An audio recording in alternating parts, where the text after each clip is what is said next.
Okay, sorry, I'll just go through here.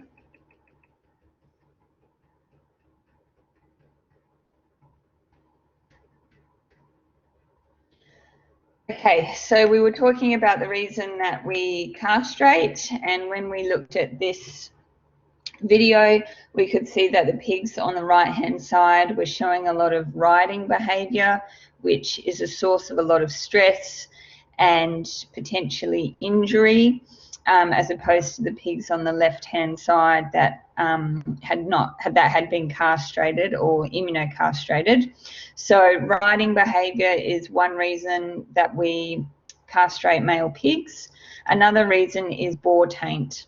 And you might have heard of us talk about this in ANS 101. So boar taint is an unpleasant odour and taste that is sometimes found in the meat of entire male pigs.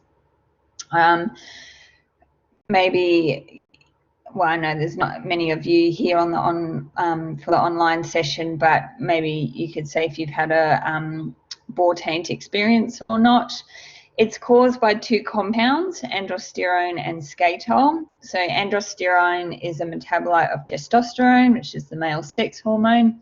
Skatol is a secondary metabolite of protein fermentation in the large intestine. Now, I think I'm going to be teaching you guys in Vet 272, the biochemistry unit, for your last 3 lectures. In those lectures, we talk about digestion and absorption. And when we talk about protein digestion, we'll say that although most protein is digested and absorbed in the small intestine, some of it does come down into the large intestine. When that happens, microbes ferment it and you get byproducts. And one of the byproducts are these secondary metabolites. They can either be used as energy by the microbes, or they can be absorbed and detoxified in the body or excreted in the feces, and they're what gives feces its smell. If it is absorbed and detoxified, that's fine. So in females and males, they will produce the same amount of skatol, but females are better at detoxifying it in their liver. For some reason, males, or testosterone in males, prevents that detoxification in the liver. So then you get a buildup of skatol in the fat tissue. So obviously not desirable for the pork industry to have boar taint, because it prompts a lack of repeat buying if you have a boar taint experience. So in terms of how we eliminate boar taint, we've talked about surgical castration. The other option is to do immunological castration with the Improvac, and we'll talk about that in just a sec. Genetic selection is a possibility where you select against males that have high levels of androsterone and skatol, or we can sell our male pigs at a younger age. So when they're not so close to sexual maturity, therefore they're less likely to have all these secondary side effects. The downside of that is that your carcass will be smaller, which means that your fixed costs for cost of production can increase. So less desirable to do that final option. So let's talk about Improvac. So Improvac is actually an Australian invention, and it is something that's used quite widely in Australia. From a global perspective, it is used, but the uptake hasn't been as high as it has been in Australia. So Improvac is a vaccine against gonadotropin hormones. So that the gonadotropin releasing hormone acts on the pituitary gland to stimulate the release of luteinizing hormone and follicular stimulating hormone. So if we get antibodies to gonadotropin releasing hormone, then we don't get that cascade. The way that it works is that you need 2 doses. The first is a priming dose, which has to be given after 8 weeks of age, and then your second dose is given 4 weeks after the priming dose. You want to be giving your second dose about 4 weeks before slaughter. So if you look at this graph, the bore taint level is in this brownie colour, immunity level in the green. So you can see at 4 weeks after the second dose is when you get a low bore taint level. So you really need to work backwards in terms of, okay, when is it likely I'm going to sell my pigs? I'll give my second dose then, therefore I'll give my priming dose 4 weeks before that. When you give the priming dose, you don't get a high level of immunity, as you can see in the graph, so therefore you're not really going to have an effect on the male characteristics. So you'll see riding behaviour through this period here. But this is just some research to show that it is extremely effective in terms of reducing the compounds associated with bore taint. So we've got our compounds on the x-axis and our unit of measure on the y-axis, and you can see it has a real effect on androsterone, but still a significant effect on skatole as well. The reason why it's not taken up all over the world, potentially because you need more labour and it's more expensive in terms of giving 2 injections to every male pig on the farm that you're going to sell for pork meat. There's a safety issue associated with it, so the staff have the potential to inject themselves with it, which obviously have undesirable consequences. And it doesn't take away that riding behaviour after the priming dose. So it's not perfect, but it is a good alternative to doing surgical castration. Another point just to keep in mind is that when you castrate a male pig, it kind of turns into a female in terms of how it grows and deposits protein. So females, they're very good at laying down fat, and we don't grow as quickly as males. So when you castrate your males, you have to keep that in mind. Another advantage of Improvac is that you're essentially keeping them as an entire male for longer, so you get that growth benefit, and it's only at the end when you kind of turn them into a bit of a female.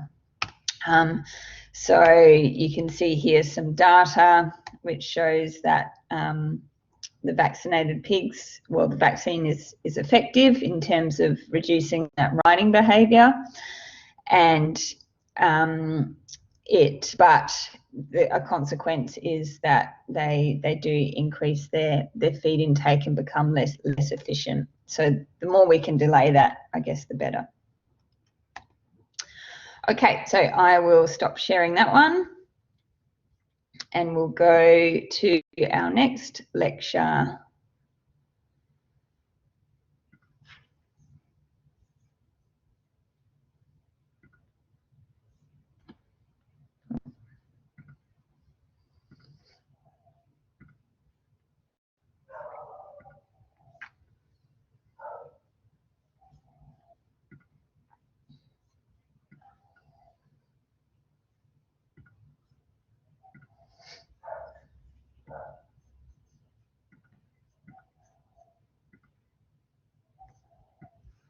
Okay, hopefully that's working. Yep.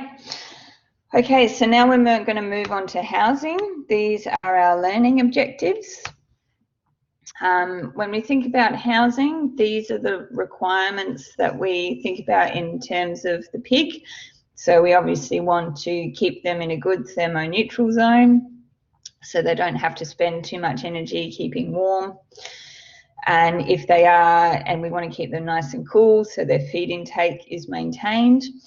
Ventilation is obviously important in terms of the removal of gases like ammonia.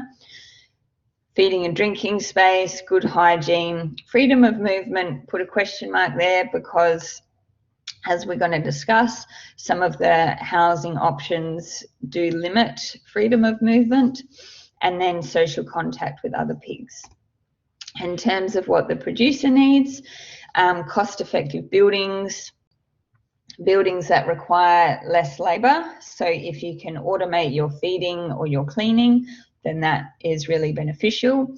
And then buildings that allow pigs to be easily and safely moved, so effective laneways, and then obviously accommodation to ensure that they're free from any stress. So this is our very important slide, which looks at the production circle of a pig farm, and we're going to start off in the breeding and the gestation section of the farm. So I just need to explain these three possibilities. Hopefully it makes sense. So if we just go back to our diagram here, if we have weaned our piglets and they go off to grow in the progeny section of the farm, we have our sows that will then come down and return to the mating area. And it'll take about 4 to 7 days on average for them to come back into heat. So there are three possibilities in terms of how we manage our sows on farms in Australia. The first is that when they come into the mating shed after weaning, they can either go into sow stalls, and we'll talk about these in a sec in more detail, or into group housing. Then they get mated. Immediately after mated, they might go into sow stalls again, or they might go into group housing. And then we'll talk about the legislation, but the sows can only stay in sow stalls for a maximum of 6 weeks. So therefore, if they are in a stall, then they'll have to go into group housing after that. I guess a fourth possibility would be to go into group housing and then mated into a stall and then go into group housing again. I guess that would be less common. And there are some extra requirements depending on who the farm is selling to. So if they're selling to Coles, then they can only be in a stall for 24 hours if you are going to use that option. If you're selling to Woolworths under the sow stall free label, then they'll only be in a stall for 5 days. But the legislation is a maximum of 6 weeks. So hopefully that makes sense in terms of the different scenarios. Another thing to point out is that in this picture, I've represented group housing as in a shed, in a pen, but there are other alternatives to group housing, and I'll show you some pictures of that through the lecture. So another thing we have to consider is how the mating area is set up. So on the left-hand side, we have a DMA, which stands for Detection Mating Area. So that is a section of the farm where we will house boars in stalls like this, and then we will bring groups of sows into these central pens where they can select the boar that they're most interested in to stand in front of, and then usually artificial insemination takes place in these pens. There's also a possibility for natural matings to take place. The second scenario for mating is that the sows can remain in stalls and the boars are then taken to the sows. So the boars stand in front of the sows and the technicians are behind mating the sows. Now, in this scenario, obviously, we wouldn't be able to do natural mating because the facilities aren't set up that way. Okay, so just something to keep in mind. This is what a detection mating area looks like in real life. So these gates would swing open, and we have our group of sows down here, which we can then move into this section or the next section, and they can be in front of the boars. Okay, so we're going to talk about sow stalls now. So just to, I guess, draw your attention, in, I guess, the last decade, there's been a very large focus on sow stalls, particularly from consumers and the public, and there was a lot of growing pressure on the pig industry to stop using them. So the pig industry listened to that call, and they actually volunteered to phase out sow stalls before what the government said they wanted to legislate. So that was something that was done as an industry in 2017. Certainly all the work took place before that, but 2017 was when they were phased out. You can still use them for a maximum of 6 weeks. Previous to that, they could stay in a stall for the length of their gestation or their pregnancy. So important though, just to be able to recognise the difference between a dry sow stall and a farrowing crate. So we'll talk about farrowing crates a little later in this lecture. They often get confused, so make sure you know the difference. But saying that, now there's a lot of focus turned to the farrowing crate, and it's a little bit up in the air in terms of how that's going to work out. Okay, so we'll talk about sow stalls first. So they're also called gestation stalls or gestation crates. So you can see them in the picture here. So they shouldn't be able to touch either side or the top when they're standing, and they shouldn't be able to touch the front or back when they're lying down. They can stand up and get down, but they obviously can't turn around. And as I said before, previously some farms would keep sows in these stalls for the entire length of their gestation, but now legislation says you can only use them for a maximum of 6 weeks. It's kind of interesting when you do go onto farms and you watch sows behave when they are given the choice. So I've been onto a farm like this one on the right hand side, where the stalls at the back are open. So the pigs have the choice to stay in their stall, or they can come out into this sort of socialization area. And on that farm, that area was much bigger.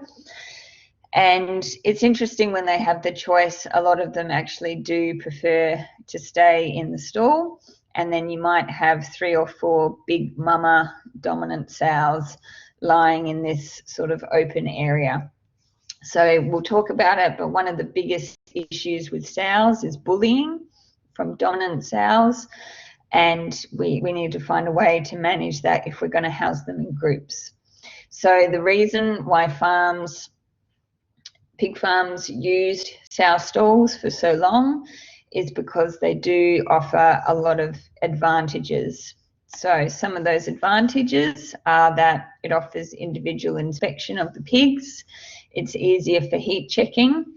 A big one is monitoring feed intake and control of feed supply.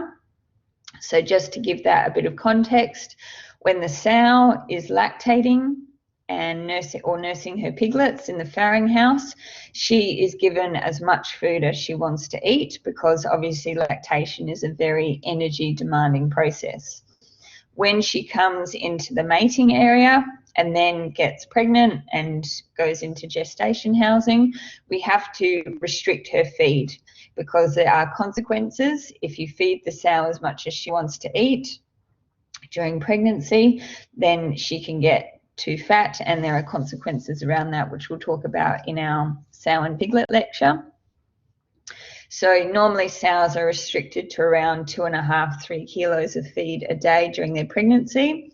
So it's obviously very important to monitor that they get that ration. One of the challenges with group housing is that if you feed them as a group, dominant sows could take more of the ration, and subordinate sows can obviously miss out. So also another pro is that you don't get aggression between sows. Remember, we're dealing with females that are coming into heat, very hormonal, very temperamental. If we want to give them a treatment, a lot easier to do that. And in addition to heat checking, artificial insemination is also much easier. In terms of the disadvantages of a sow stall, well, yes, they don't have the ability to turn around, has a very negative public perception. All that metalwork costs a lot of money, also remember, our sows are getting bigger as we achieve genetic improvement. So therefore, it costs money to change the size of your sow stalls as well. It limits social interaction between the sows. So even though, yes, there is a lot of aggression, there's obviously a lot of positive social interaction that could happen. It reduces their exercise and they don't get to choose their environment. So as I mentioned before, in April 2017, the animal welfare pig industry regulations were changed to say that a sow could only be in a stall for a maximum of 6 weeks per pregnancy. Now, there are exceptions, and the main exception is that if she needs to be hospitalised or have treatment, then you can keep her in there for longer.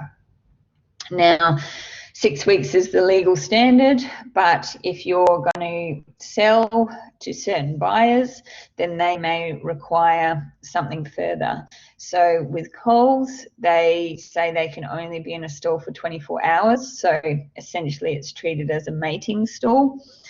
For Woolworths, they go by the APIC guidelines for sow stall free, and that is 5 days after mating they can be in the stall, but after that they have to go into group housing.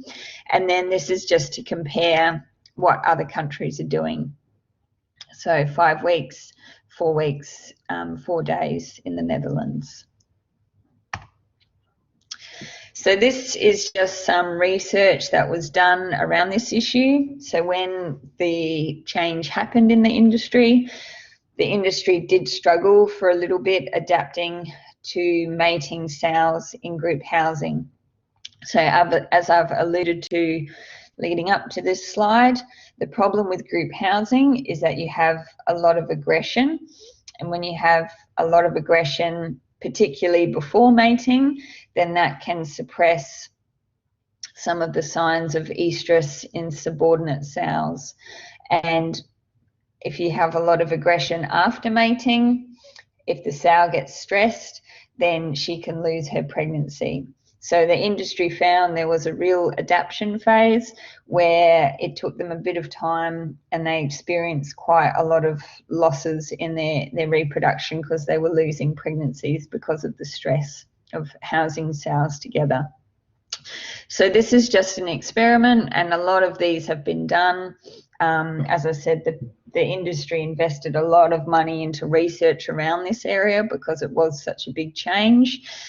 So just to show you, if we put sows into stalls before mating or after weaning, and then in group housing after mating versus group housing before mating and after mating, we find that the sows housed in groups at weaning experienced higher stress than sows housed in individual stalls. And that was measured with cortisol levels and also aggression behaviour. There was no difference in reproductive performance, but the sows in groups had lower sexual receptivity, possibly because of bullying and dominant sows. So just some, and that sort of generally is the pattern. Of course, you'll find studies with slightly different results, but generally that's what happens. Okay, so just to explain group housing a little further. So when we talk about group housing of sows, that can either be done in eco shelters with straw bedding. So an eco shelter is basically a concrete pad, some hoops and a cover, and then straw on top. It's a very common way of housing pigs in Australia because we obviously don't have the extreme temperatures, and it's very cost effective to set up. Another way we can do group housing is what I've had in the pictures already, and that is in indoor sheds in either large or small pens. And then freedom stalls. So that's where you have the stalls, but you've taken the back off so they can go in and out as they please. Now, as I alluded to before, another challenge when you're housing pregnant sows is how to feed them, because we can't offer them as much food as they want. We have to restrict their feed. So how do we feed them in these group housing scenarios? The first is that we can just do it on the floor, which is easiest in terms of a labour and cost option. But saying that, the risk is you can get dominant sows bullying subordinate sows out of the feed area. We can get electronic sow feeders. So that is where the sows have ear tags in their ears. They approach a machine. If they have not had their ration for the day, the machine will open the door, allow them in and deposit the feed for them, and then they can exit when they want. If they have had their ration for the day, then the machine won't let them in. And then we can have open-ended body stalls, or these freedom stalls. So that gives some degree of protection and individual feeding, I guess, when the sows go in, but they can come and go as they please. So just some pictures to explain that a bit better. So this is an example of straw housing. And then when it's feed time, the sows go out this gate and into these freedom stalls. So you do have protection. You're not going to get bullied out of your stall, and you can eat your ration. Another advantage of housing sows on straw is that they'll also eat the straw, which is a source of fibre, and that will calm the dominant sows down. So the dominant sows tend to be very food focused, and if they've eaten some straw, have some fibre, they feel a bit fuller, then that does calm them down a bit. So this is pen housing, so in a shed, in pens, and the way that they would feed here, it looks like they've got sort of half body stalls in this one on the bottom right. And then in this scenario here, you can see where the feed drops onto the ground. So that would be floor feeding. And then this is a picture of electronic sow feeders. So sows would have a tag in their ear. They would approach this feed area, and the machine would let them in or not and deposit their ration. These work very well in theory. The problem is that you can get your dominant sows camping out in front of the entry to the feeding area, and then that can stop subordinate sows from approaching and going to get their ration. So then you have to go in, move the subordinate sows through. So it's not foolproof, but it is very good in terms of tracking who's eaten what. So these are just some more pictures of how that works. So pros and cons of group housing. So we've talked about pros and cons of sow stalls. So the pros, we get social interaction, it's better public perception, more exercise. If you house them on straw, then certainly that extra fibre can reduce constipation and potentially the risk of mastitis. So also in sows, remember that when they're in gestation housing, they're pregnant, so they're producing progesterone, the pregnancy hormone. So that is very good at sort of relaxing things, but it also means that it slows your gut right down. So it's very common to get constipated during pregnancy, so that straw will help. And then also, because they're able to cuddle up with each other, then potentially they don't have to spend as much energy keeping warm. The cons, the biggest one is aggression at mixing. It's harder to individually monitor the sows. Lameness, especially if you've got a lot of aggression and they're fighting, then lameness can become an issue. And then making sure that everyone gets their ration is also another challenge. So as I've said, when the industry changed in 2017, in the lead up to that, they invested a lot of money into research into how to manage sows in this new way. So the pork CRC was one of the bodies, Australian Pork Limited, another one that invested a lot of money for research. So this is where people like us come in terms of animal scientists. There's a challenge in the industry. We come in and we research it and give recommendations to the industry on how to manage it. So they produced a document here, which is available online if this is something that interests you. But these are the general recommendations. So important to remember, and we'll talk about this when we talk about reproduction. The critical time in a pregnancy for a pig is between 3 and 21 days. That's when the embryos are coming down into the uterus and trying to implant, so they turn into a pregnancy. So if the pig experiences any stress in that time, then you've got a higher chance of losing that pregnancy. So yeah, important to keep that in mind. In terms of recommendations on how to manage mixing of sows, keeping more space is better. So 1.8 to 2.4 meters squared per sow is the recommendation. And this just gives everyone a little bit more distance to keep their space if needed. So I guess coming into the second point there, giving enough flight distance to allow for fleeing. Either mix at 2 days after mating or 21 days after, just to avoid that really critical time in the pregnancy. Good to, if you have a pen, you want to provide hiding areas or visual barriers. Now, obviously, when you saw the pens in the pictures that I just showed, they don't really show that, or they don't really have, pens aren't set up with those types of things. So one thing for a farm to consider is to have a mixing pen where they bring the group together first. So that can be a pen that's larger than your average pen with all the barriers, etc., for hiding. Once they establish the group hierarchy, then move them into a conventional pen. So that would be quite a good solution.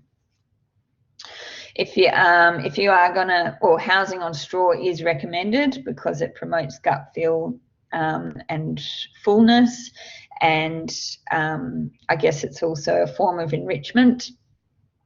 Increase the feeding levels around the mixing time just to make sure everyone feels full and happy, to reduce aggression. If you can, keep your group as familiar as possible. That's ideal, but it doesn't always work out that way. Keeping the pigs a similar size and parity is best, so not having your young gilts with your really old parity 8 sows. And a dynamic group is where you've got a large group and you're taking some sows out and introducing new ones. That's fine as long as you're not making really big changes at a time.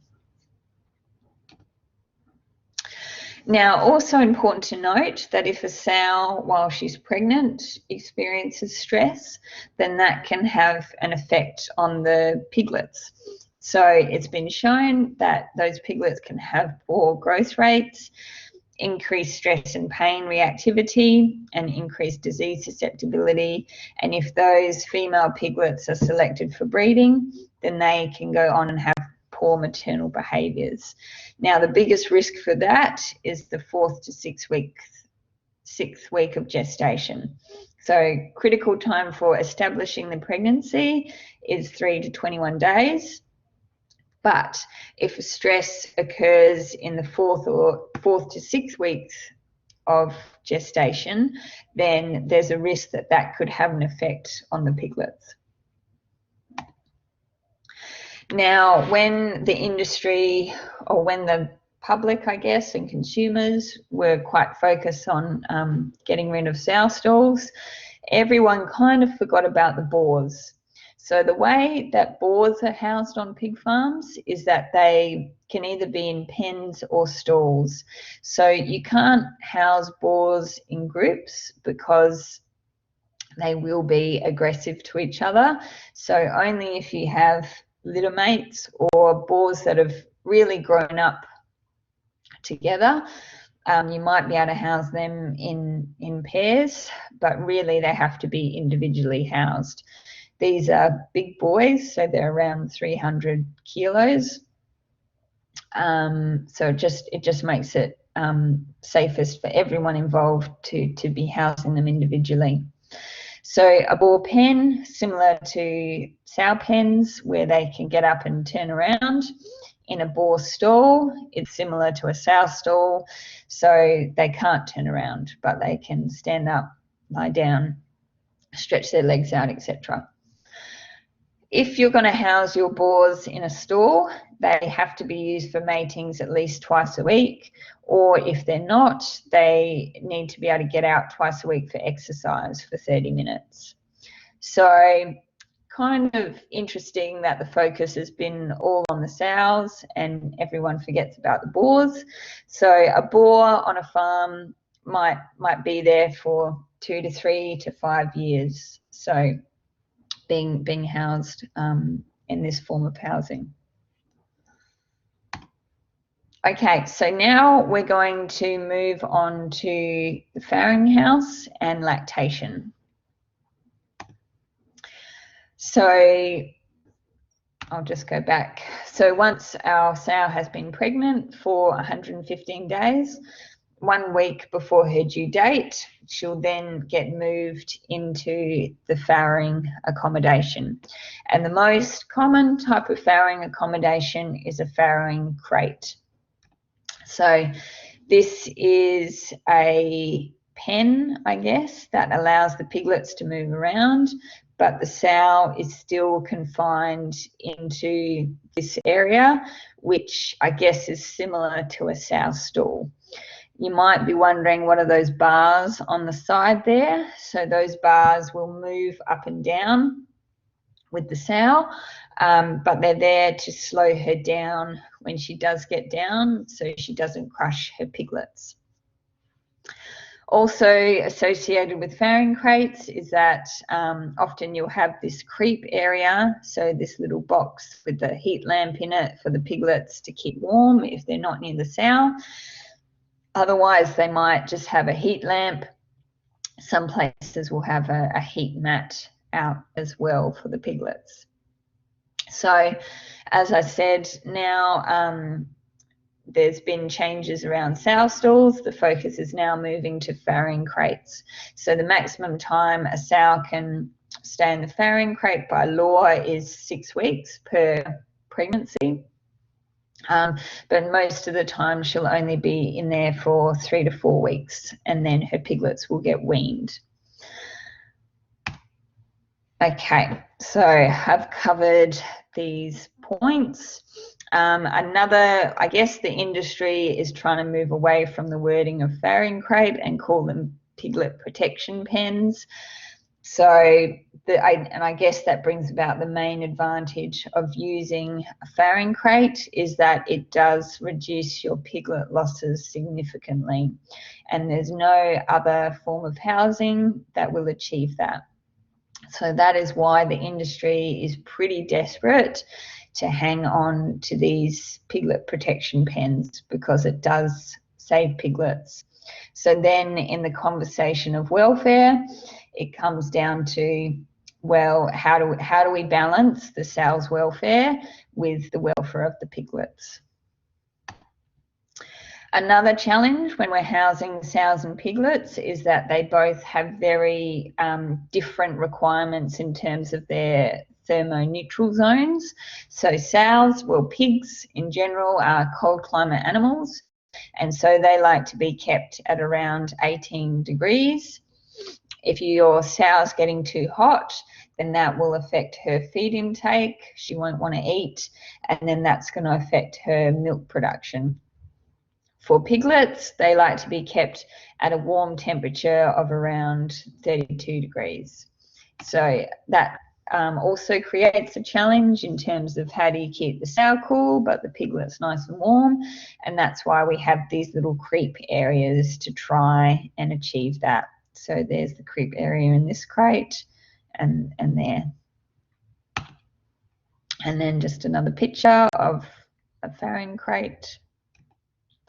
And this is what a typical farrowing house would look like on a farm.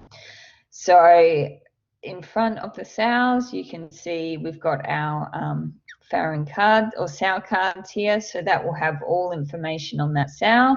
So what parity she is, how many piglets she had total born, how many were born alive, how many stillbirths and mummies she had for that pregnancy, any treatments that she or her litter have received. Okay, so pros and cons for farrowing crates. So the pros is that, and this is probably the biggest pro, it reduces overlays and piglet crushings. So in this sort of housing, we can achieve a pre-weaning mortality of about 5 to 10%. If we don't have that in outdoor production, our pre-weaning mortality can go up to 15 to 20%. So it also allows for individual monitoring. It's easier to handle the piglets and do any processing for them. If the sow needs help during the farrowing process, then it's easy for a technician to get in behind her and help her out in terms of restraining, etc. And it's most economical in terms of the footprint on the farm. In terms of the disadvantages, they can't build a nest or express maternal behaviours. So similar to when we were talking about poultry and how hens have a really high motivation to lay their eggs in nest boxes, sows have a really high motivation to build nests just before giving birth. So one of the biggest disadvantages of the farrowing crates is that it doesn't allow them to express that behaviour that they're really highly motivated to do. They can't turn around, lack of choice of environment, it doesn't sit well with the public, and because our sales are increasing in size, sort of since the 1960s, there's been a 55% improvement or increase in size because of genetic improvement. Therefore, we need to keep increasing the size of our farrowing crates, which is obviously a costly process. Alternatives to farrowing crates. So these have definitely been investigated a lot in the industry, and not just in the Australian industry, but all over the world. A lot of money has been invested into this type of research to find a good alternative to a farrowing crate. So we'll talk about some of these farrowing pens, so the swap pen and the pig safe pen and the UMB farrowing pen. Farrowing huts is what we use in outdoor production, and then group lactation housing. So in, I guess, the most welfare progressive countries in the EU, like Sweden, etc., all the sows are in group lactation, and I'll show you what that is. So this is a swap pen. So obviously in this pen, the sow can move around. We've provided a little bit of straw for her to demonstrate nest building behaviour. There'll be a creep area, most likely under the straw for the piglets. And then there's bars around the side to try and slow the sow down when she lays down. Another advantage of this swap pen, which is important to point out, is that we do have this structure here which swings open. So the best way to use these pens is that you put the sow in just before she's about to give birth. She is able to demonstrate her nest building behaviour. Then when her piglets are born, you can swing this open and essentially create a farrowing crate. So you enclose her for a week after she's given birth. And the week after birth is the most critical time for the piglets, in terms of that's when they're at their highest risk of being crushed or laid on by the sow. And so that can prevent that. And then after, you can put that away, and once again she's free to move about in the pen. So that is probably our best alternative that we have at the moment for the industry. So some more research from the Pork CRC, which showed that when you give sows straw 2 to 3 days before farrowing, they are happier. It reduces the stillbirth rate. Now, why that happens? Potentially because of the source of fibre. So for those of you that have given birth, you will appreciate that it's a very energy demanding process, and you're not really going to stop and eat halfway through your labour. So you're really relying on your last meal you had before you went into labour as your source of energy. So if you have a very high fibre meal, then that's going to give you energy for longer. So more energy means that you can push better when it comes to that time, and therefore you're more likely to get your piglets out. So that's why it reduces stillbirth rates, and then it improved the next farrowing rate in their next pregnancy as well. So interesting, the power of straw. So this is what a UMB farrowing pen looks like. So slightly different to the swap pen, but same principle. The only thing that's missing is that we can't enclose the sow for a period of time. And this is what a pig safe pen looks like. So similar design, but in this one we can't enclose the sow either. Looks like they've put this sort of fender across here, which will enclose the piglets to keep them in this warm section, but it's not necessarily protecting them from crushings. But this is interesting data in that when they compared the farrowing crate with the pig safe, you can see that our mortality is not statistically significant, but you can see it's lower in the farrowing crate versus the pig safe, but still not a great farrowing rate for, not a great mortality for a farrowing crate. I'd wonder why that was so high, because normally we should be able to achieve less than 10%. So something's gone wrong there. But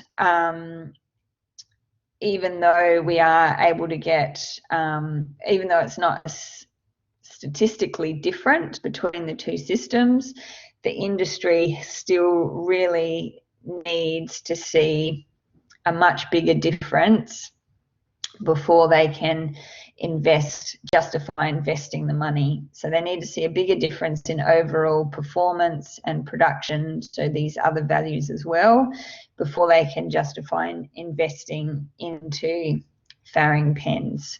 So the biggest drawback of a farrowing pen is that it obviously takes up a larger footprint on the farm. So therefore you can't fit as many in, or you need more infrastructure or building space to be able to achieve the same level of production that you can achieve with farrowing crates. And then finally, before we have a bit of a break, this is what group lactation housing looks like. Actually, we might keep going for another 5 minutes. This is what group lactation housing looks like. So housed in an eco shelter, or I guess a large pen inside a shed, but you have 7 to 10 sows in there with their litters, all living together. So obviously in this scenario you will get piglets from one litter sucking on the sow, sucking on another sow, which is fine. And this is the type of housing that is used in Sweden for sows. Okay, so weaning. I should go back here. The biggest drawback, I guess, of this type of housing is that you still have very high pre-weaning mortality rates because of crushing, because obviously everyone's free to move around everywhere. And also you don't achieve as good weaning weights because the piglets are moving around and exercising everywhere. Okay, so now we'll move on to progeny housing, and hopefully we can get through this relatively quickly. So in terms of how we house our progeny on farms, so this is our weaner, grower and finisher housing. It can either be in sheds, either in pens or open, or in eco shelters. So as I said, the eco shelters is your straw-based housing with your concrete pad and then your tarpaulin over the top. So in sheds, you can obviously get very good temperature control. The way the effluent is disposed is that the pigs defecate through the slats. So some sections of the pens will be slatted. They'll defecate through the slats. That'll be caught underneath the building. It'll get flushed out into ponds. It's obviously it's a lot easier to inspect pigs housed in pens and move them around if you need to. The flooring can be concrete or plastic. And if your flooring is quite old, then sometimes that can lead to lameness issues. One of the things that you'll notice as we look at the pictures of this type of housing is that it is quite a barren environment, not much enrichment, and it's expensive to set up. So eco shelters, very cost effective in terms of you just need your concrete slab and your shelter. The straw is the expensive part in that you have to keep buying that for the bedding. So, but it provides excellent enrichment. The pigs love it. They can forage and root around in it. And eco shelters are a very common way to house pigs in Australia. As I said, because our climate's pretty mild, you don't have to protect them from extremely cold weather. It's more difficult to move and inspect stock, more difficult to clean, and you have to get machinery in there to get the straw bedding out, and usually that is spread over crops, susceptible to weather, and there's the ongoing cost of bedding. So these are just some pictures of a shed set up with pens for weaners, some more weaner pens. And this is some grower/finisher pens. Some more grower finisher pen. Well, this is probably a large shed that's been divided in two to house the pigs in large groups. So this is quite a common thing that you'll see. So obviously for finisher pigs, they're going to be approaching market weight. And remember, when we talked about our cost of production on farm in our first lecture, we said it's really important to sell them at the correct weight, because if you don't, then you'll lose your premium price. So this is a technology that's called an auto sort. So pigs will go in to this area, they'll be weighed, and then it will draft them in terms of going to one side or the other side of the shed, and then the staff know which pigs are closest to market weight for selling for that week. This is what eco shelters look like. So straw bedding, a cover. Obviously for smaller pigs, weaners, etc., you'll be constructing little things like this to try and keep them a bit warmer. Some more pictures there. So they'll select an area of the pen to defecate in. So pigs are pretty clean when they're given the choice in terms of how they manage their housing. And then we'll have a break and we'll talk about outdoor in just a sec. So let's have a few minutes break just to have a drink of water, etc., refresh your coffees, and then we can come back. I'll stay online though if anyone has any questions.